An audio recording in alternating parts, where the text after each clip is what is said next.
So hello and we welcome you all to the ninth webinar of the year on circular economy on the topic changing business models and products to promote circular economy, which is being brought to you by Ecocivilisation in association with Vaha Women. My name is Rajni Vohra and I'm founder of Vaha Women, and I'm being joined by a very illustrious leader who is also founder and curator of Ecocivilisation, Honorable former Deputy Prime Minister of Slovenia and EU Transport Commissioner 𝐕𝐞𝐧𝐬 and my co-host Pina Maya.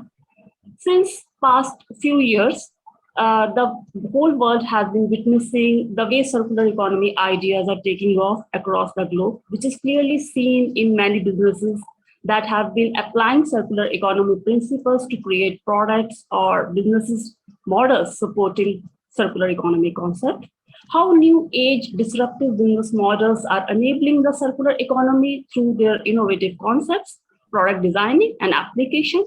To discuss all it in depth, we have invited three brilliant speakers who will enlighten us in a short while from now. And before we begin our today's session, let me quickly share with all our viewers that we have already hosted 8 webinars on circular economy in past, which are available to watch on Ecocivilisation Facebook page. We are organizing this as a series as a part of our endeavors to create an awareness and sensitization drive to make a transition from take, make, use through mindset to something as sustainable as circular economy, wherein we intend to put across and reiterate the significance of circular economy, broadly addressing why bringing up circular economy has become need of the hour, and how we can proliferate this concept not only at industrial level, but also at social and individual level. Now, may I request 𝐕𝐞𝐧𝐬 ma'am to say a few words to begin the session. Thank you very much, Rajni, and thank you very much for picking yet another hot topic in the area of circular economy, which is business modeling. And seeing our today's speakers, I know that we're gonna dive into this topic with a great curiosity, and also we're gonna come out of it much richer in our knowledge and awareness. Why did we pick circular economy as one of the topics, and why it is so important that we continue to bring stories from all over the world together and share them, and of course learn from each other? Because the world is desperate in looking for a new economical model. We have exhausted our planet Earth, and we have exhausted our societies, and especially also human race, to the point that we started to doubt if there is a point of return. So we are now joining our forces from all over the world to really find a new rules under which we can coexist on this beautiful planet Earth and have a future together. So our invitation is that we are going beyond really the business models themselves, and we even look for elements and tools that can help us in reinventing ourselves, possibly entering into a new civilizational paradigm. And circular economy is certainly one of the tools that we seek that can get us there, not only because it's offering a complete new restructuring of the way how resources are used, but also because it's offering a whole spectrum of areas where we can engage, learn, and possibly then build on them. I'm thinking about rethink and redesign, which are so important in the overall structure and the way how we function and understand our relationships, but also in the philosophy of reducing our needs. And of course, finally, going back to repair, not only use and dispose, but really take a closer look at how components are put together and being able to replace just one little piece instead of dumping the entire product into garbage. And of course, that leads at the end also to the recycling philosophy. And we hope that with our behavior through circular economy, this recycling phase will be shorter and shorter, and smaller pile of goods will be waiting on this pile for us to recycle. So anyway, business modeling is really a huge topic because it shows us how to put all this together, how to really get there. It's this important answer to the question of how, and business modeling sooner or later leads to social modeling as well and social innovation. So I'm all eager to learn from our today's guests, and Rajni, thank you very much for bringing them together and allowing us to learn from them. Thank you so much, Violeta. And now we are all set to bring to you the best knowledge on the subject with our highly qualified industry experts as panel speakers today. So without any further ado, let me introduce our first speaker of the day, Dr. Jennifer Vincent, joining us from Sweden, who is a system researcher and activist in the field of sustainable economy. Her work focuses on how societies relate to profit and how this relationship affects global sustainability challenges. Her relationship to profit theory uses systems thinking and institutional economics to explain how key aspects of business and markets drive social and ecological sustainability outcomes. She started developing this theory in the Post-Growth Institute in the book How on Earth, which outlines a conceptual model of not-for-profit market economy, the not-for-profit world model. She holds a double PhD in economics and sustainability science. As an activist, she collaborates with civil society, organizations, businesses, policymakers to transform the economy. So let's invite Dr. Jenny. It's over to you, Dr. Thank you so much, Rajni and Violeta and Ecocivilisation for inviting me to this. This sounds like it's one of many exciting events and important events that you guys are hosting. So I'm really honored to be part of it. And so I have 15 minutes to present a fairly large idea talking about how to transform the global economy. So I'm going to jump right in there. And so I'll start just building off of what Violeta just talked about with the circular economy and how we absolutely need a circular economy. We can no longer afford to have this linear economy that just takes a bunch of resources from nature, uses them up and then spits them out as waste at the other side. We know it's become very clear that we need to close the loop and use the waste as feed for the products and services that we need. So we need to be reusing and repairing and refurbishing products as much as possible. But as Violeta just mentioned, we also need to reduce. And so globally, we're already very much in the danger zone when it comes to a lot of ecological limits. So I'm sure you're all aware of climate change and biodiversity loss and these other global environmental crises. So we are in the danger zone already, and a circular economy is necessary, but a growing circle will still do more damage because it still needs more inputs to create those growing number of products and services. So not only do we need a circular economy, but we also need a smaller circular economy. And here I'm talking about on the global level. Luckily, this is very possible. So a post-growth circular economy, which means a circular economy that doesn't drive or require systematic growth year on year. So this post-growth type of economy could allow us to equitably meet everyone's needs within the ecological limits of the planet. And of course, when I talk about this, some communities right now are underserved, and so they don't have enough access to resources that they need. So of course, those ones might need some economic growth. But the main point of this idea is that success becomes measured and defined in a very different way. So we move away from defining success in terms of money. So like GDP and income and profit are currently the dominant metrics of success and development, and even prosperity. So we need to really move away from that into defining success and progress in terms of social and ecological well-being directly. And I'm going to make the case why money is not a good proxy for social and ecological well-being. And so this is all very possible. We can meet needs equitably within the planetary boundaries, but we need to be very clear at this point about what needs to change in the global economy. So what is unsustainable about today's system? It needs to be radically transformed, and more people are acknowledging that, but how must it be transformed? What needs to change? And so now I'm going to go to my slides and explain why we have to move away from specifically the profit-driven aspect or the profit-driven way of organizing the economy towards not-for-profit types of economies.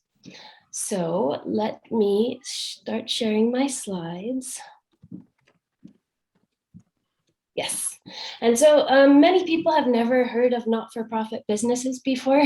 We're used to thinking of a business is for-profit and non-profits are not businesses. So these are often thought about as two different things. But actually there are not-for-profit types of businesses. And in my work with the Post-Growth Institute, we sort of went out and looked to see how much diversity we could find. Where could we find them? And we ended up finding them all over the world. And in what sectors could we find them? And we found them in all different sectors of the economy. So let me, before I go into more about not-for-profit business, let me just describe a little bit about the difference between for-profit and not-for-profit business. And actually, I'm picking up some sound from somebody's microphone, I think. Just a minute, let me Oh, there, I think that was it. Thank you, Rajni. So when I talk about the difference between for-profit and not-for-profit types of business, I'm talking about a legal difference, so a legal business structure. And the difference here is basically along three lines in terms of purpose, ownership, and investment. And for-profit businesses have the legal purpose of financial gain. And we're seeing more and more legal structures that have also a social benefit purpose. But traditionally, these types of businesses are set up for the purpose of financial gain. And to serve that purpose, the ownership entails private financial rights. And again, financial rights are not something that most people are used to talking about, but it's really important. So I'm trying to get the conversation going. Financial rights are the rights to receive assets and profit from a business. So in for-profit types of business, these rights are allocated to private owners. And investment then entails unlimited returns because the point of the business is to enrich these private owners. So you're looking for the highest return on investment possible. In contrast, not-for-profit types of business have to have a social benefit purpose. They cannot have a financial gain purpose. And to support that, to keep them from trying to pursue financial gain, they don't have private financial rights. So there are no individual owners who can receive the profit from these types of businesses. And connected to that, there are limited returns. So you can loan, for instance, you can loan money to a not-for-profit business and get a bit of interest back on your loan, but there's a limit to that. You don't just perpetually receive dividends. And I'll show why that's important in a minute. So I don't have much time to go through examples, but just to make this a bit more concrete for you, here is a really cool example we found in Australia, which is a real estate company that's not for profit. And so their business is to sell and manage properties, but all of the profit, all of the financial surplus that they generate goes back into their social benefit mission, which is to help people who are facing homelessness. So this is the kind of business that I'm talking about here. And you can find them in all different sectors of the economy, like I said. Let me just minimize these. Okay. So these business structures are really interesting, they're really inspiring, but I'm interested in them more from this level of the global economy, like I mentioned. How might they be transformative? And so here's a key insight that I came to in my work is that business structures drive system-wide dynamics. And we can see that if we sort of imagine how an entirely for-profit type of economy might operate.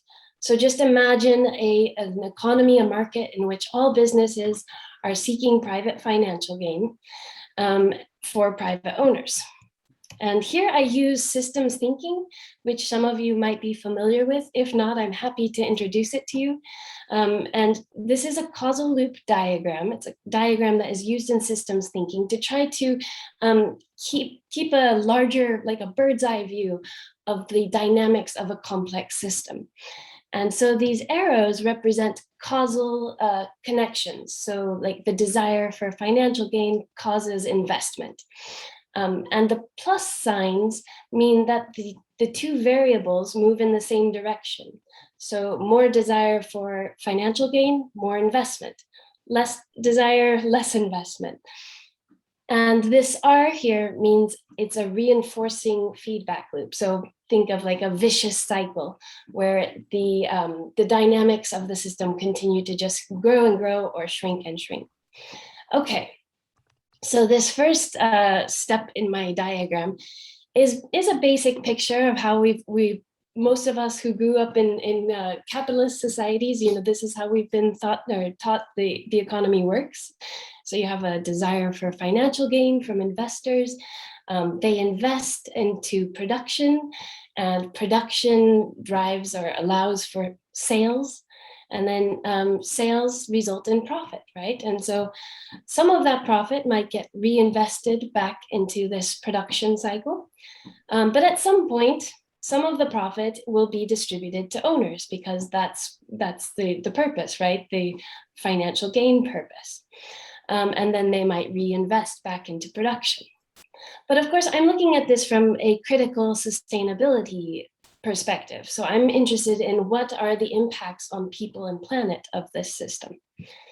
And one of the first things you find is that, we're not all just like endless consumers who are hungry for more and more things all the time. In fact, companies have to use advertising to sort of persuade us to buy more stuff. And there's a lot of research about how being surrounded by more and more advertising has negative psychological impacts on people.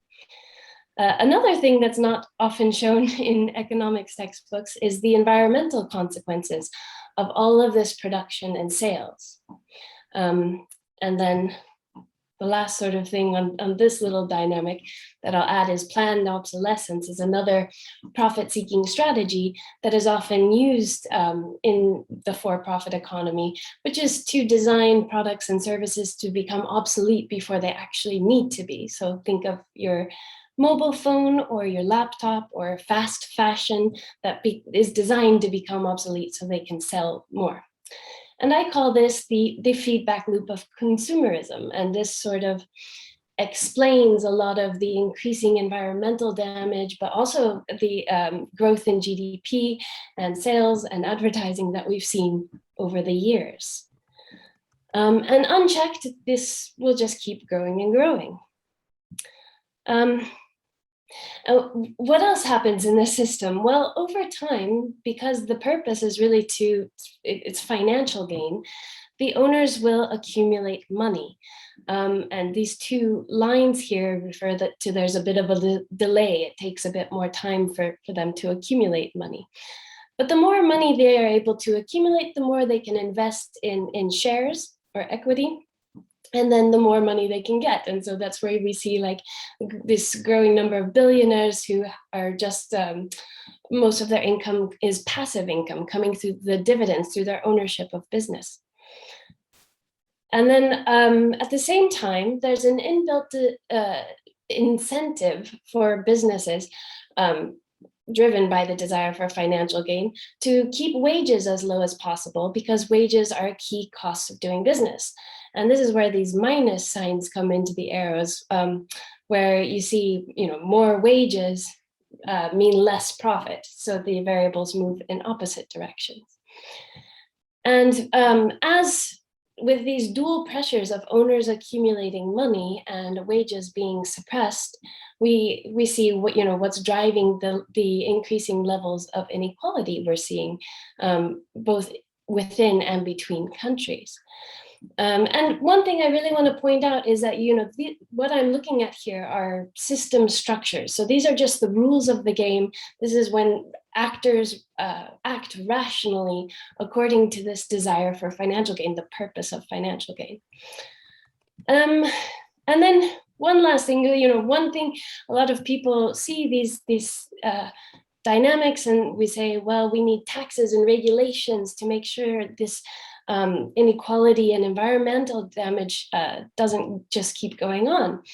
But what we're also seeing is that the desire for financial gain creates an inbuilt incentive to lobby for tax or lobby against taxes, lobby for subsidies, and to generally influence policy in a way that increases or protects the profit of companies and their owners.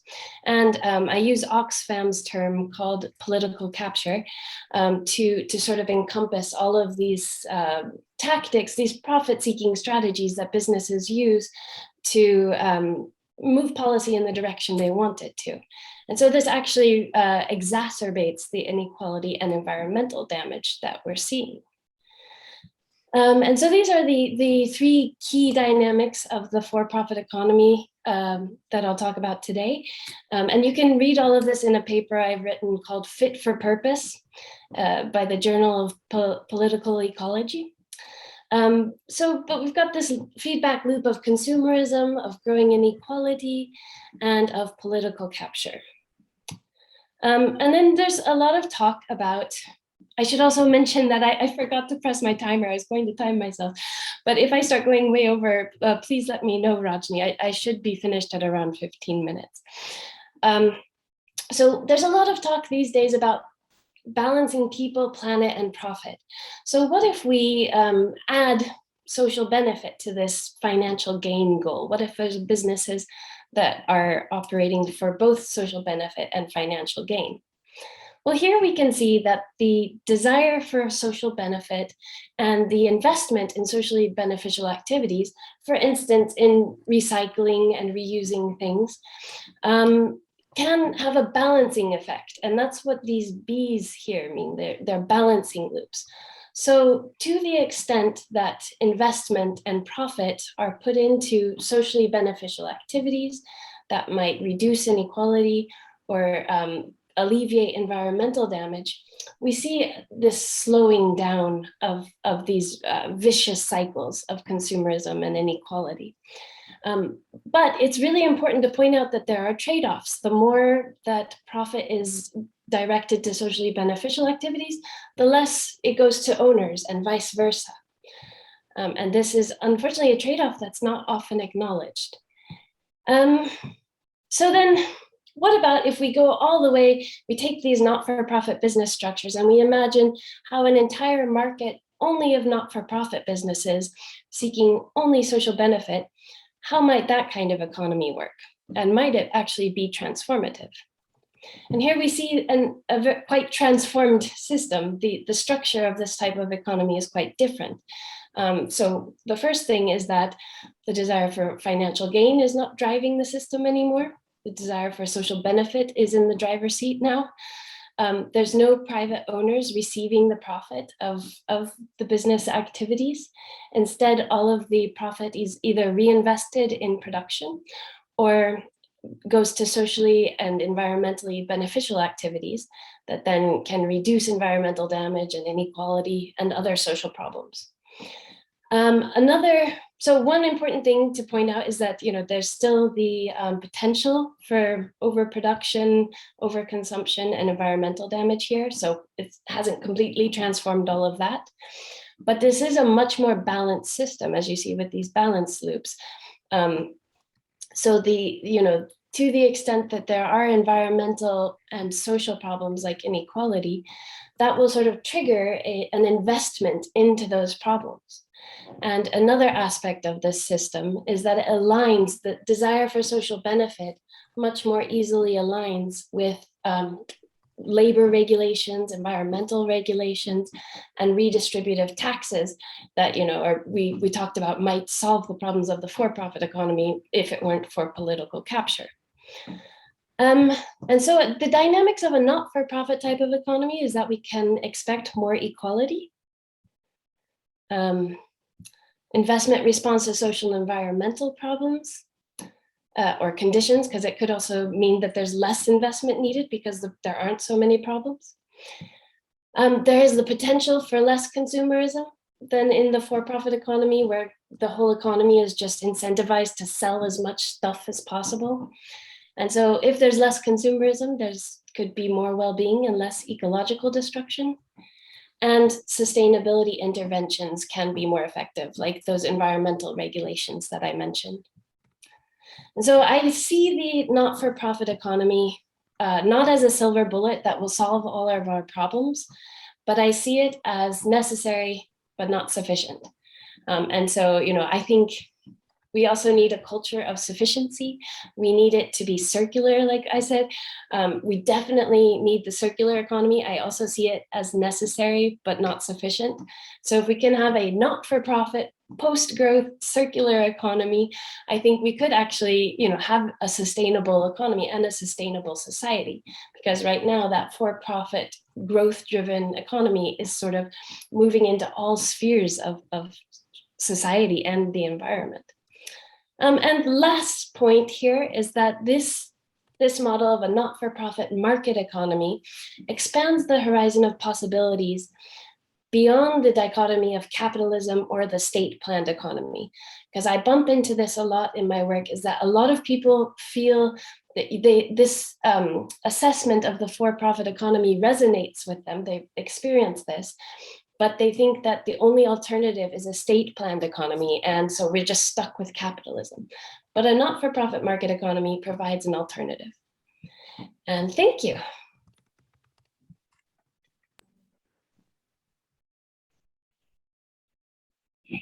Thank you so much, Dr. Jennifer, for extremely terrific presentation and very, very comprehensive model that you have shown to us. It would definitely take me some time to comprehend them, actually, because they were so deep, and they were like, there was a very pragmatic meaning associated with the current circular economy and the way our society should proceed. I want to understand your perspective, since you come from a country which is part of Scandinavian region, Nordic region. Of course, you have already stated that, otherwise you belong to US.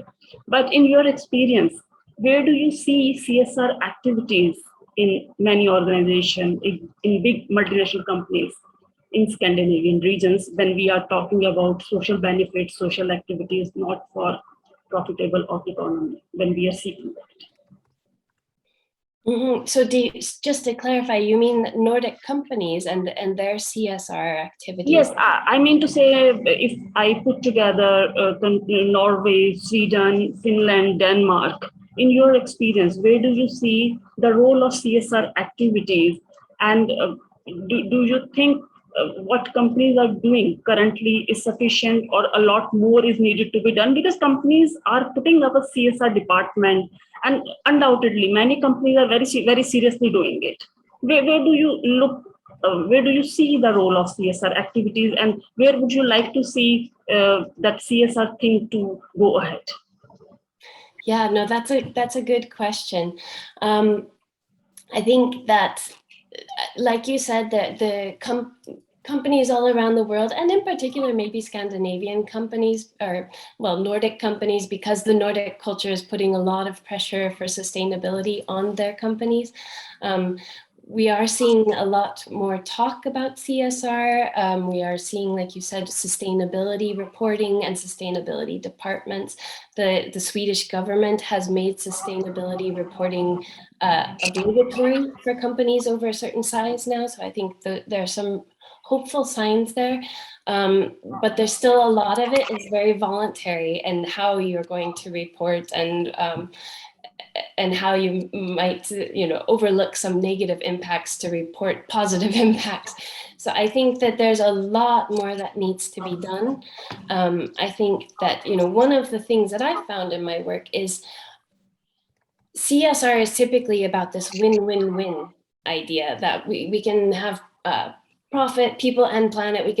Companies can do it all at the same time, which doesn't acknowledge these trade-offs that I find all the time in my work, trade-offs between, like I said, wages and profit, but also between increasing sales and the environment and all of these sorts of trade-offs. So I think that for companies to get really serious about sustainability, we have to start talking about those trade-offs, and we have to start acknowledging them in their reporting and their sustainability strategies.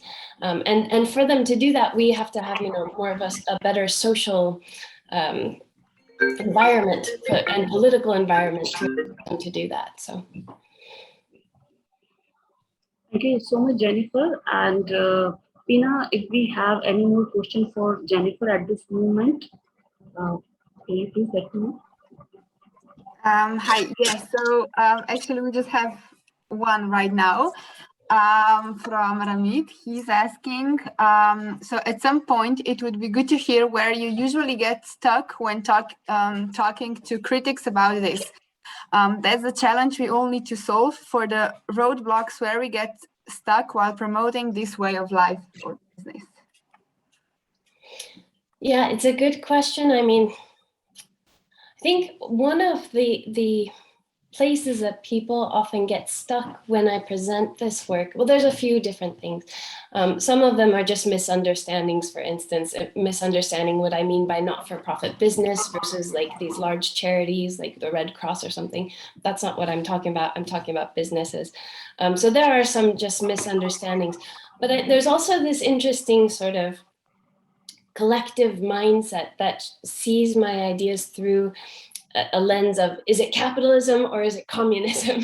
And so just like that dichotomy that I put at the end there, that this actually goes beyond the dichotomy that we're used to thinking in.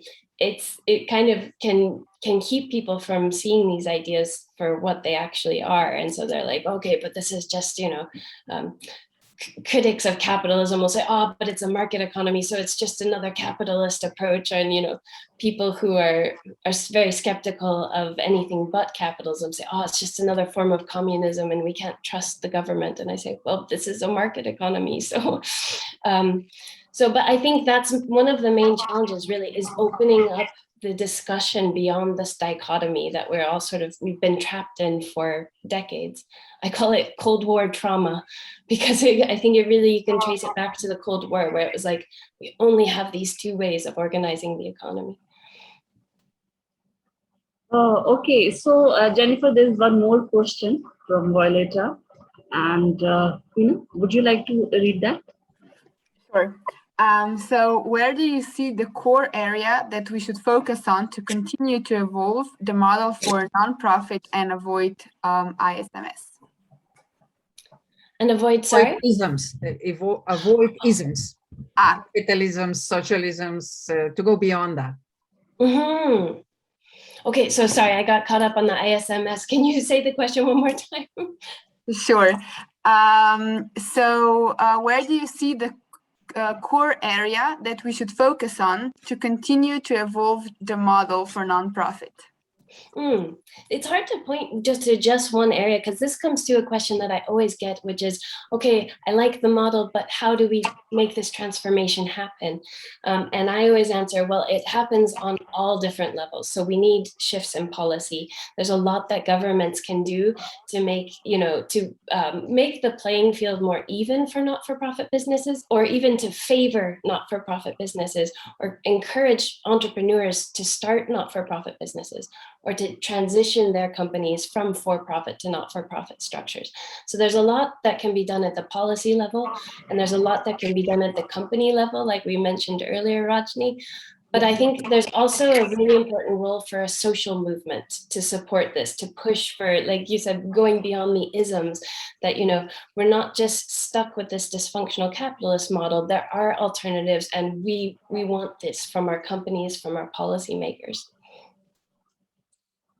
Thank you so much, Jennifer, and we request you to stay with us till the end of the session. I hope it would be possible for you.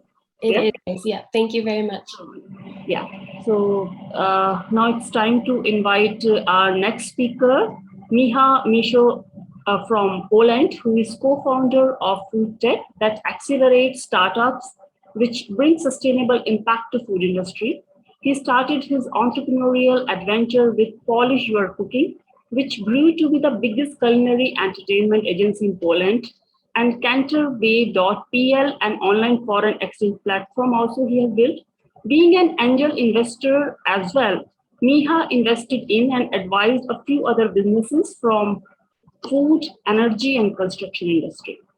So Miha, over to you. Thank you very much, Rajni. Thanks for the kind introduction. And Jennifer, thank you for an inspiring presentation. I really hope someday we're going to manage to, transform from a for-profit economy to something you proposed, or maybe some kind of merger of those two ideas, because we really believe that here at Food THC and at ACVC, that these two can have to work for the benefits of people and planet. So yeah, hi, I'm Michael, Michał. Everybody calls me Misha. As Rajni said, I've co-founded a startup accelerator for sustainable food companies. I am an entrepreneur and investor. I'm a father of two, which pushed me towards thinking about what's the world's going to be in 20, 40, 60 years, and how our children will have to manage cope with the climate change, and therefore we decided to support the businesses which not only have profit in mind, but also take care about the environment. And since I have originated in food, as Rajni said, and then I know a lot about developing new food products, we decided that this would be our niche. At the same time, due to think tanks all around the world, consumption, production, cultivation, and dealing with waste after food is one of the things that we can do most in terms of saving us from the climate catastrophe. So that's our angle. And the way we do this, I have a presentation, really quick one. Can you guys see it or not? I don't hear it. Can you see it? Yes, we can. Okay, great. Okay, so this is me, and this is my co-founder Piotr. We met each other in university, and he's a startup guy. I'm a food guy, and this is how we connected to do the startup accelerator. For the last 3 years, we managed to accelerate 20 startups and help dozens of more to get funded here in Poland and outside of Poland, but our primary market is Poland, but we pool startups from the entire CE regions. We are so far the leading one, and I think the only one that operates in at such a level. We managed to gather around 200 startups in our network. We have experienced mentor from the food industry, from the financial industry, people who help us with PR, marketing, legal companies, which again, all of those guys are very rooted to the problem, which is climate change, and are willing to help. We cooperate with food producers and distributors who want to adapt the newest products, which again are sustainable. We are surrounded by investors. Of course, at this point, we invest our own money into the startups, into the accelerator, and we connect the startups which are in need of money with investors.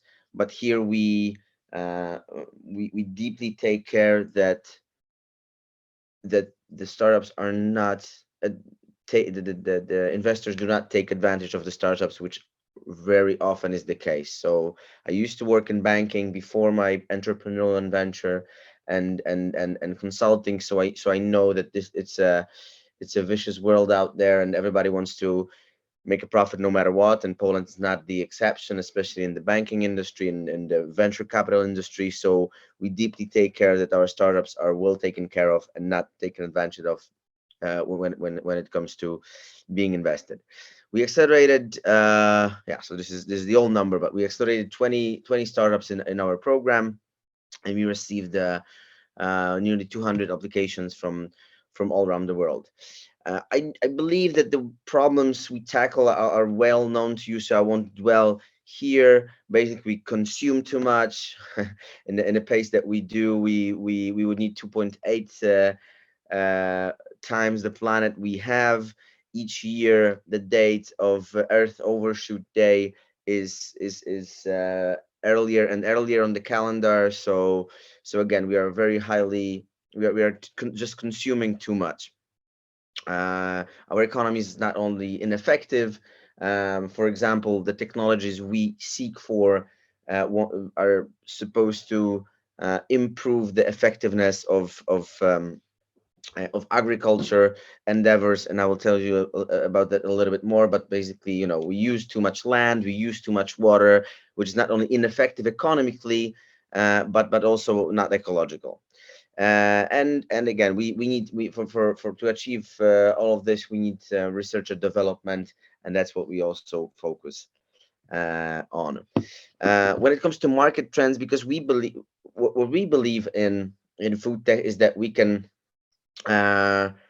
connect these two things. So first, the need of our planet and the need of people to stay healthy and stay ecologically, but at the same time, transform market economy into something that supports our business endeavors and connects these two things. So and we can see the the trends which will allow us to build big companies already in the market. Why do we need big companies, our startups, to be big companies?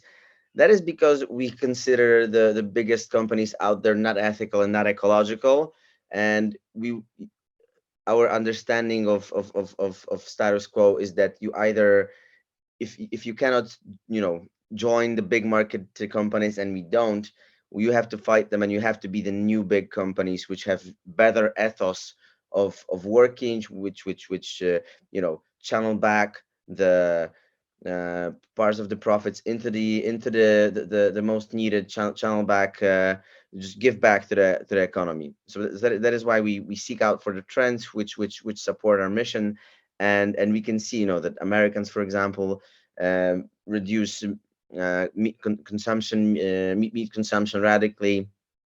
Same goes, for example, for people in China.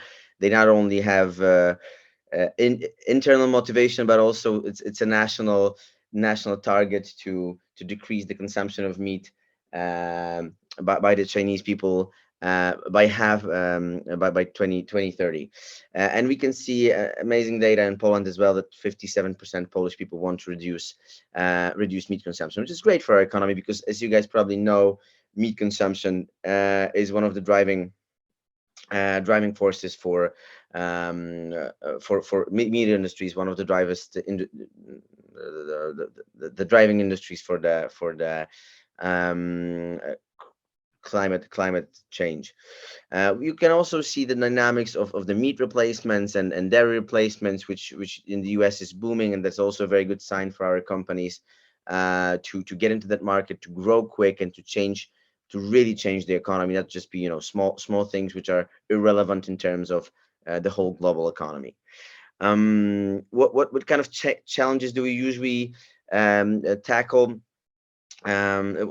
Usually our startups usually tackle, it's in Poland, for example, starting with regulations. In Poland, the meat industry is subsidized. On national level, nobody cares if we use the plastic bags and so on and so forth. So there's a huge red tape issue here. EU is getting in very good direction. US not so much at this point, but we can see that guys, that legislative agendas within EU try to regulate the plastic use, try to curtail the industries which are the biggest polluters, and that's great. what kind of projects are we looking for, which really do administer the change? So first is and foremost is of course food. You will see later in the presentation that's, for example, plant-based chicken, plant-based dairy, and so on and so forth. All kind of alternative proteins. So not only plant-based things, but also cell-based cell-based meat, so which is basically growing meat in lab, or cell-based dairy, which again uses microorganism to produce the protein of the milk, and then produce milk out of it. It's biodegradable packaging, obviously smart and edible. We're tackling food waste. So again, we have startups in portfolio which help food chains or government agendas to cut their food waste even by half. We use lifestyle products. Which we believe are healthy not only for the environment, but also for human beings. So things such as hemp-based foods, sugar replacements, salt replacements, mushrooms, which have been, so for example, there's a lion's mane mushrooms, which is a functional food, which for example helps cognitive and neural regeneration. And there, of course, there's agri-tech technology, so everything that can improve um, our capacity to produce food from 1 square hectare, 1 kilometer. How do we help our startups to grow? And that's everything from networking. There's quite a lot of things, and I don't have much time, but basically we help them to start a business with making market research. We help them to talk to customers. We business model we help them to with the business model and profit and loss analysis. There's of course sales network development. We help them to build distribution with our partners in retail chains. We have connections to hotel, restaurants, and catering industry. Of course, this building team, and we help them managing their business. We help them with marketing and designing a production facility. There's again legal advisory. The one of the most important things, which is of course investing in them, or helping them get funded. We try to teach them how to pitch their ideas, so they're not afraid of getting out there and selling their ideas, and so on and so forth. Getting more into it, again, I told you about plant-based chicken, which is at this point the biggest company. They started 2 years ago with our accelerator. They had their first official sale a year ago, and right now they're the biggest company which produces chicken alternative in our country. So that's quite huge. We have meat replacements, meal replacements. This particular one is a full meal which is powdered. Again, instead of a snack like an unhealthy snack like a Snickers or other bar which is sweet, this is a fully balanced meal which is plant-based and locally sourced, which takes care that you not only have all the nutrients that you need, but also your body digests it in the proper way, so you don't eat crap. There's another vertical farming company that we supported and funded. We believe that basically vertical farming, due to the climate change and due to the less and less water we have in our country, for example, that vertical farming is the future. You can see in some of countries such as UK that the labor costs are so high that they cannot afford to support regular farming anymore, that they have to build vertical farms in order to produce the food at the price that will be acceptable by consumers. We support alternative proteins not only for humans but also for pets. This particular startup does pet food made from bug protein. Another company that's a vertical farming project in our portfolio. This is a program, an IT solution that reduces reduces food waste in restaurants and hotels. A couple of startups that have not launched because again we have a nice success ratio, but there are some other ones who are not there yet. So there's a CBD drink. There's an IT solution for manufacturers and suppliers that enables smooth database communication. There's a platform that connects people who want to cook at home but don't have a capacity to it. And there's of course an energy drink based on guayusa trees from Amazonia. There are some others that finished one of our batches, and some of them got funded already. Some of them are waiting to be funded. Cool Beans, again, bean based protein yogurt, which is a worldwide innovation produced here in Poland, which again sources beans locally, but at the same time has a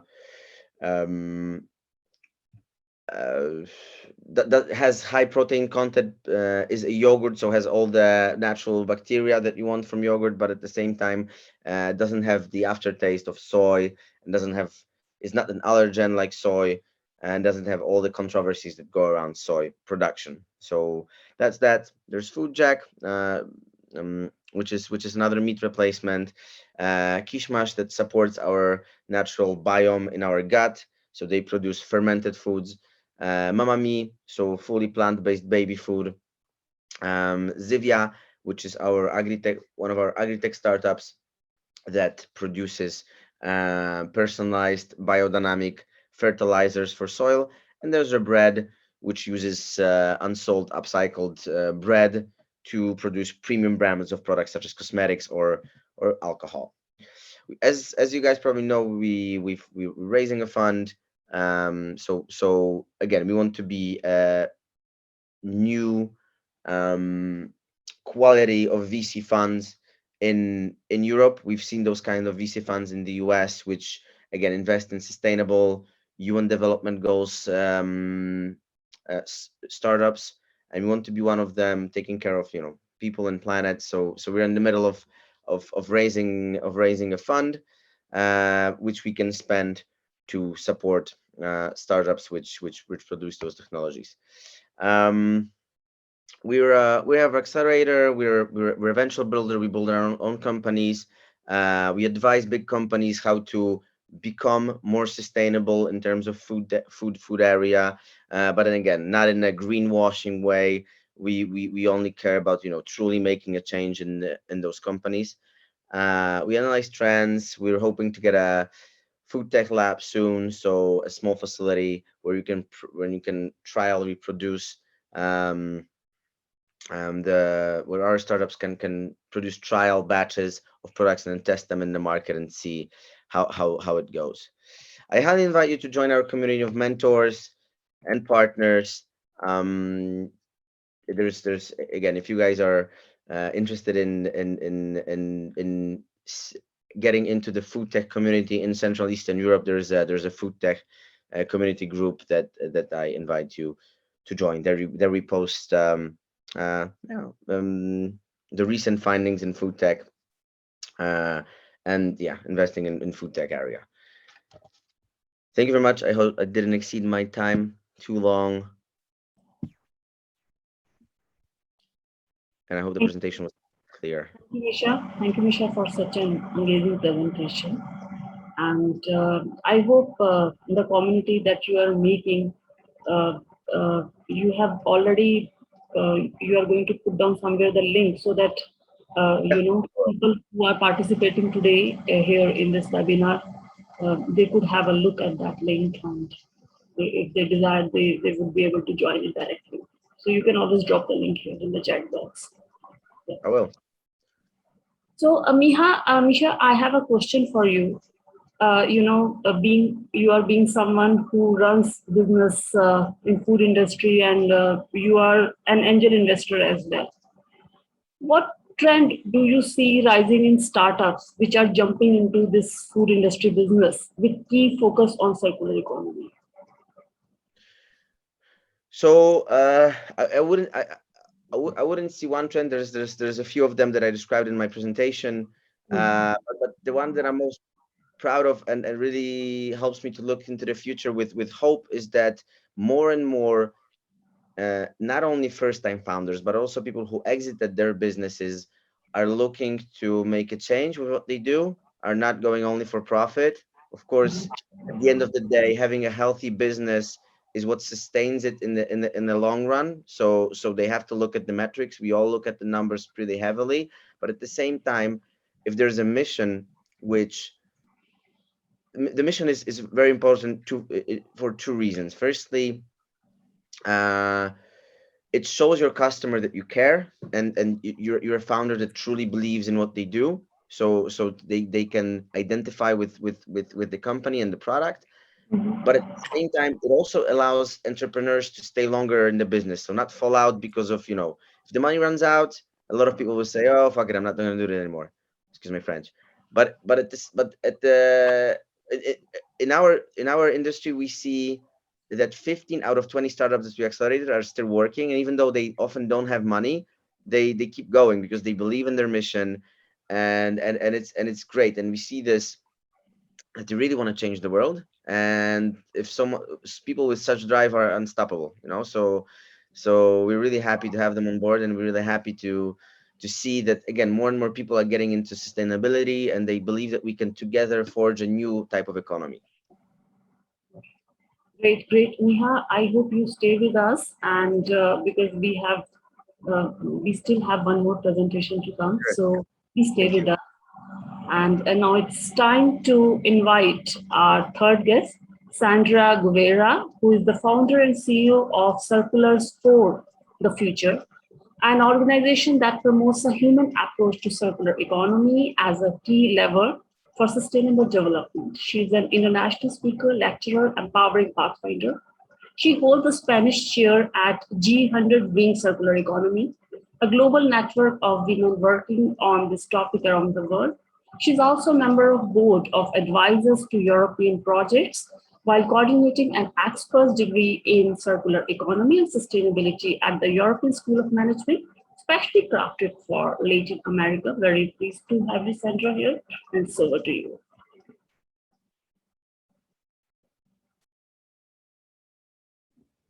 Thank you so much, Rajni, for this invitation, which is really inspiring. It's an honor for me to share with Dr. Hinton and also with Misha Pioshik. It's really fantastic that we can dive in and this intermingling of approaches which couldn't reach the discussion. So I'm going to take advantage of the time and share my screen for the purpose of, although my slides are very simple, most of them, it's just to give an idea of what are we going to talk about. And I hope it is well, you can appreciate it well. Yeah.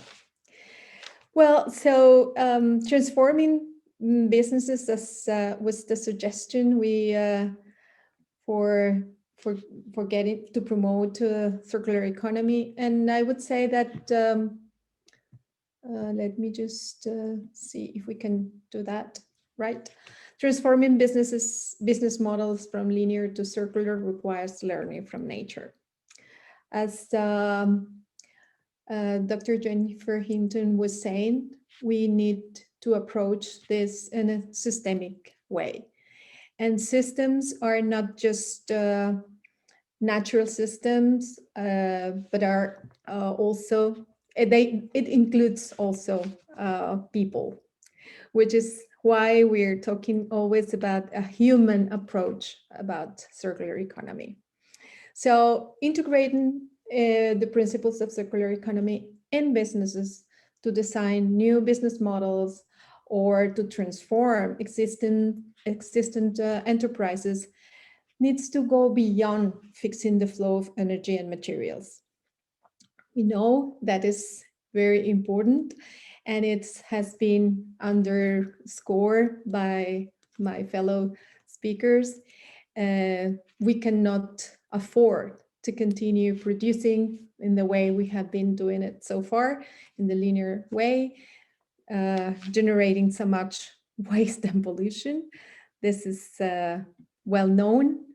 This is what we have thought, but circular economy is much more than recycling, which is very important, as we say. Of course, we need to recover all those materials, and we need to select them and transform them in the better products. We need to upgrade them as well. So, but certainly we have to integrate all the principles of the circular economy. And in those principles, we talk about optimizing resources, but we also talk about designing out waste. So we need to recycle, but that's important, as I said, but previously we have to design out waste. And this is the beginning. We have to start by avoiding to use too much materials, to use materials that are contaminating, and also take into account that all those materials could be used and reused and are lasting. We have to design out pollution, as I said, and also we have to regenerate natural systems. And here is that where we make our statement. We have not been able to reduce our impact as much as needed, but it is very late now to continue on this path of reducing our impact. We need to generate a positive impact. We have to recover, regenerate our natural systems. We have to restore soils, for instance. We have to regenerate societies as well, because we have a lot of problems at those levels. And we cannot continue also saying that, well, the economic area is just economics and it doesn't have to do with the social issues. No, it's not that way. So it cannot be about externalities. We have to internalize all those impacts, as very well exposed by Jennifer Vincent in the way of the profit. What is the purpose? So the purpose also changes here, and the purpose has to do with understanding our social ecological systems, because we are intermingled. We previously said, like, this is the area of economics, and there is a boundary, and then all the impacts is externalities. Well, we have to understand that there are many interactions that have caused what we have achieved now. It is the alteration of our climate, loss of biodiversity, etc. So we need to understand this, and this is the beginning of our strategy when it comes to designing a new business model or transforming a business model. We have to depart from the bigger picture, and our production patterns also involve more than materials and energy flows. As I say, we have a social dimension in the production process, which is very, very important. We, of course, are talking about employment and conditions of those employments, but we are also talking about innovation. We're talking about the people who are investing. Certainly, this is important. As Misha was saying, we need sustainability also in terms of financial gains, because this is what sustains the business for long term. Even if the purpose is not to accumulate that profit, we need those gains. But also we are talking about the community where these businesses are working on, because they are also interacting with the business. They are also getting the pollution, getting the products, or the healthy products, either way. So we're talking about a conceptual framework which derives from the Agenda 2030 Sustainable Development Goals. And we see in this new framework that already has 15 years, it's less than 10 years to go, that we have these interchanges in between the economy, the society, peace, and other issues which are interacting, like institutional issues, which are basic in this way, because we need also frameworks to develop those new business models. And on the base of these models is nature, as we can see in this figure that I have posted here. But sustainable development goals are all interacting with each other, and that's why they're indivisible. And this is the image that you see at the right-hand side, where all those goals are looking like a flower. And so the main thing here is to start transforming our businesses from a transformation of our mindset. Purpose, not purpose, or profit as purpose, or impact as purpose. And transcending or not transcending, contributing to what we have done or not. So we need a set of tools, is what we say always to entrepreneurs and business owners.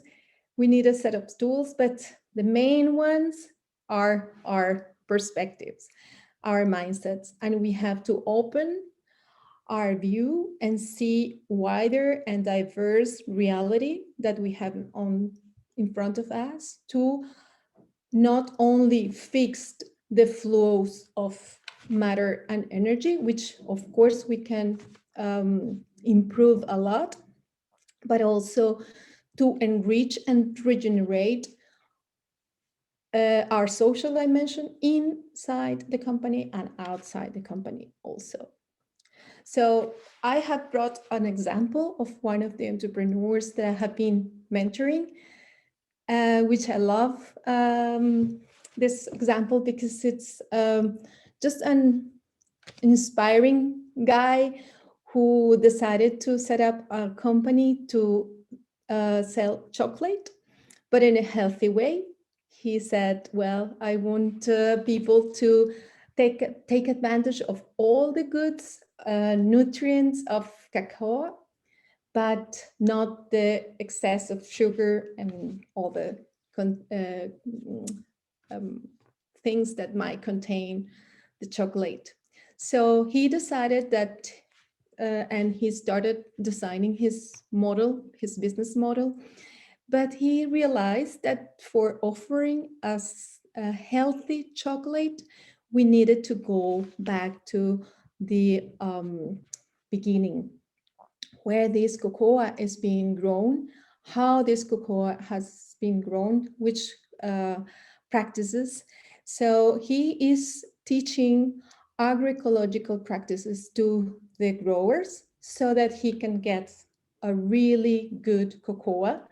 And not only that, but traditionally they have lost a lot of the weight of the cocoa because part of it was not used, just, you know, the seeds inside, which are the ones that we dry and roll to make the chocolate. But he is also using the membranes that covers these seeds, making a delicious ice cream, and also the other part, the outer part of the cocoa, which is for preparing, he uses now for preparing beer, a kind of beer, and also some teas. So he decided that he was not only going to sell the products to distributors, but he was also setting up a little shop so that he could introduce all these new products himself. And so he's also serving the cocoa in terms of chocolate and other products. But in terms of what I was mentioning about the social dimension, he also has been very keen in transforming this social dimension in a very stimulant way, to motivating people who are working on the field and also working on the shop, so and in the production side. So he is teaching them the agricultures, the growers. He is increasing their capacities, and he is also generating more profits for them, since they are getting more money, because he is using not only the seeds but also those parts that he used to waste, it was waste.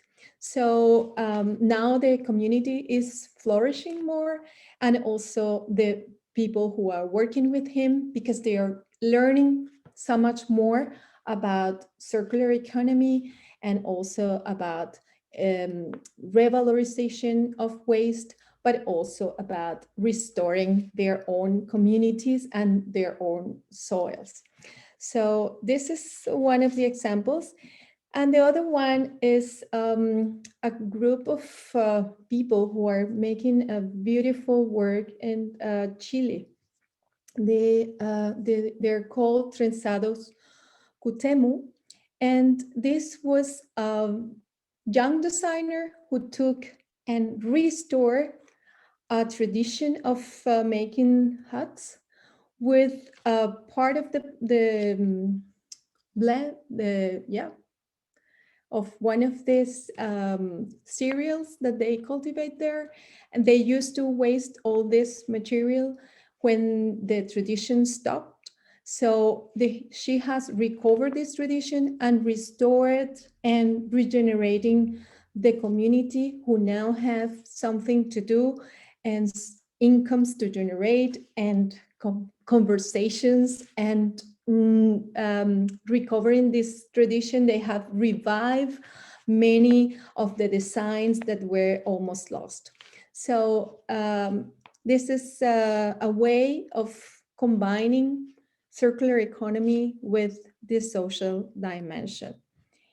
As in the case of this group in Brazil, they are actually turning artisans who were alone in their houses with the small and precarious incomes to transform their businesses in entrepreneurial businesses with more strength and advice in the area of commercialization and many others, but also using recovered materials, let's say circular economy.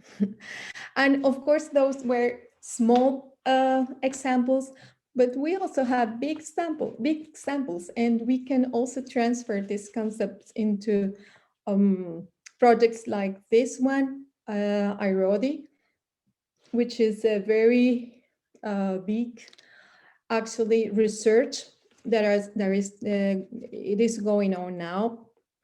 This project groups all this consortium, and is been founded by the European Union.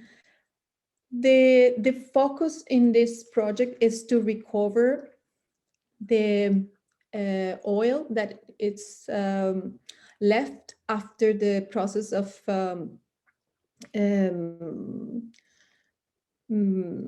how do you say that? Oh my God. When you purify the oil, you get some waste. And this waste is what is being collected.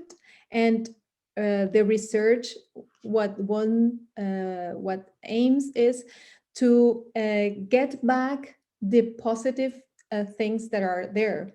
There are very valuable contents.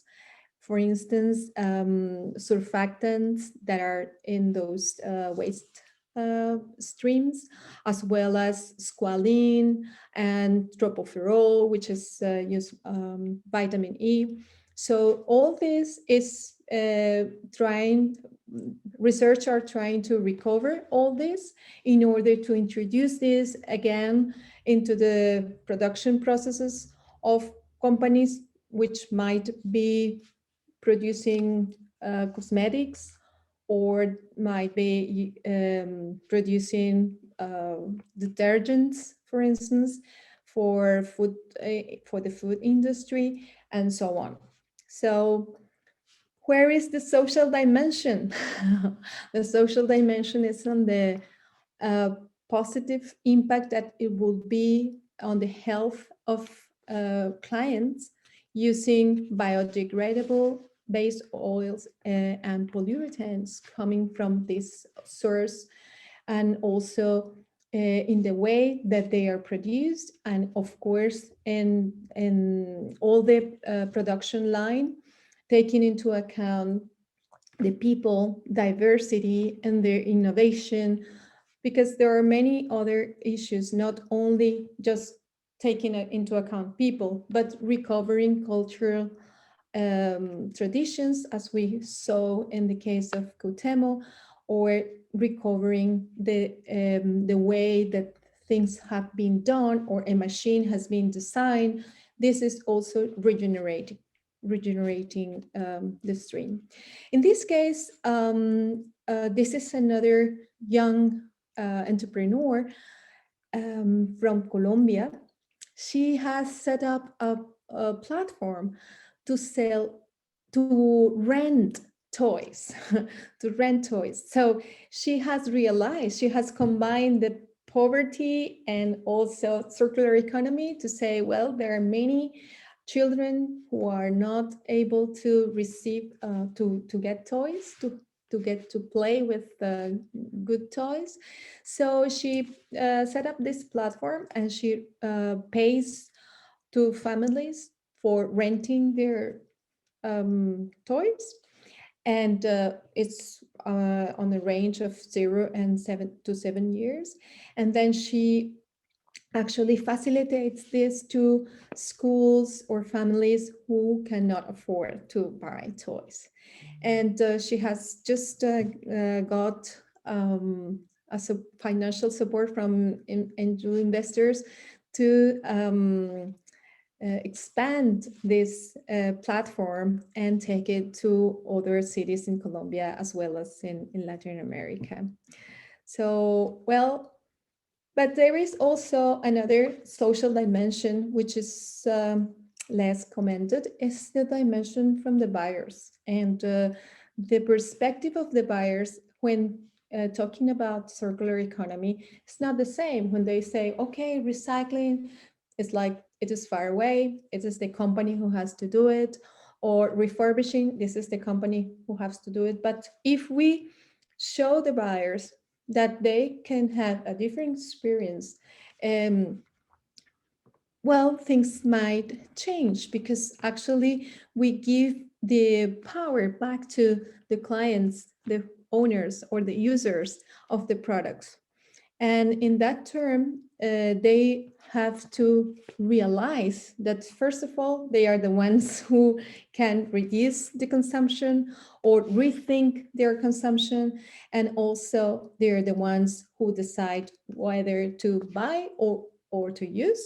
And of course, also the care for what they buy and maintain those products in good use so they can resell it or somebody else can reuse them.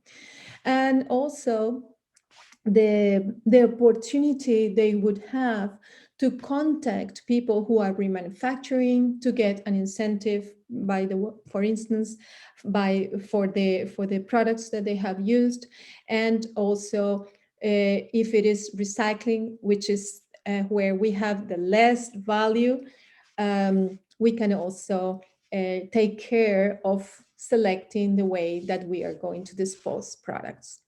So, well, we have many orphans, three if we go to this proposal, that we have business as usual and we are going to continue having them for some time, but we have to support from our buyers' point of view or the institutional point of view. Also, we have to support those who are doing it well in order for them to thrive and have an emergent future. Our transition involves the whole society. It's not a matter of only businesses or only governments. We all have a role to play. And that's why we are trying to convey this message through Circular for the Future. A regenerative action involving the planet, the people, and the business that nurture lives is what we need. In which term we nurture life? Well, as we have mentioned, if we take not only to restore and regenerate the natural realm, but also societies and make them care for environment, care for a new economy, and care for themselves. Because when we repair a machine which was produced 10 years ago, we have to go back and restore that knowledge that created that machine.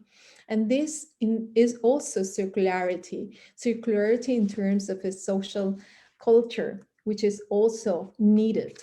And care is something that definitely has to be part of the equation. So I always ask people, which kind of enterprise are you willing to create or to lead? One which contributes to what we have already, or one that could help us to restore and regenerate our environment and our societies? This is up to them. So thank you so much. It has been great to be able to share these thoughts. Thank you so much, Sandra, for such an insightful presentation. And what I really loved in your presentation is the way you incorporated some of the most beautiful and amazing startup stories. You tried to, with one picture, you tried to explain how these startups or organizations or even group of people in the form of artists, they have been working towards circular economy. So it's indeed great to see all those pictures and examples. So thank you so much once again for the terrific presentation. Sandra, I have a question for you. And this question is very, very subjective. I hope I don't put you in a difficult situation by asking this question. So my question is, in your knowledge and observation, other than the popular causes of pollution or waste management, on which everybody, the whole world is paying attention, government, societies, actively working on that, do you think there are still industries or products those have not captured enough attention, which are causing equal or a little lesser damage, but actually needed some sort of guidelines? Yes, of course. Unfortunately, we still have, as we saw in those lines, we still have companies who are not taking advantage at all of these principles, because they could be getting more value created out of those streams of waste that they're generating. But also, unfortunately, we still have companies polluting the air, the waters, and the environment where we work. Because this is also pollution with very nasty environments where people are working, or like those in the fashion industry. We saw one of the pictures that I showed was from the fashion industry, 40,000 women seated the whole day from morning to evening in order to make millions of pieces so that we can enjoy to have a t-shirt for €3. So this is really a pollution also. It's contaminating our society, it's degrading our society, it's degrading especially women who are mainly the ones that are working in those areas, because we also have those interactions. When we were talking about the interactions in social ecological systems, we are talking about this because all these conditions interact with inequality, and then we have real problems that we have to address.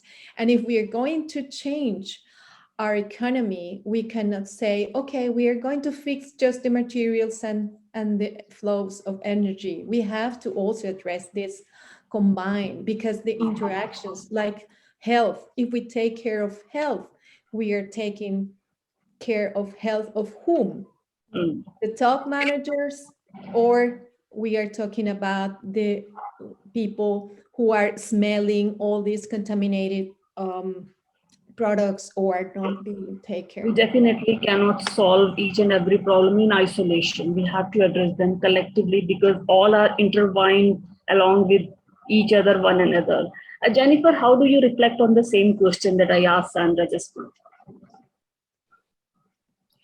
Well, I can say that, just what was said, that from my perspective and my analysis, the inequality and environmental problems, as Sandra was saying, have the same driver, which is this, when the goal of the game, which in the for-profit economy is financial gain, then that incentivizes these profit-seeking strategies that suppress wages and then treat the environment like a pollution dump, because it's cheaper. It will save costs and it produces profit to act in these socially and environmentally irresponsible ways. And so from my analysis, it's just sort of a natural outcome of this core drive, keeping private financial gain as the core driver of economic activity. Right, great. So with this, we are proceeding towards wrapping up our session. This was our last presentation, amazing presentation by all wonderful speakers.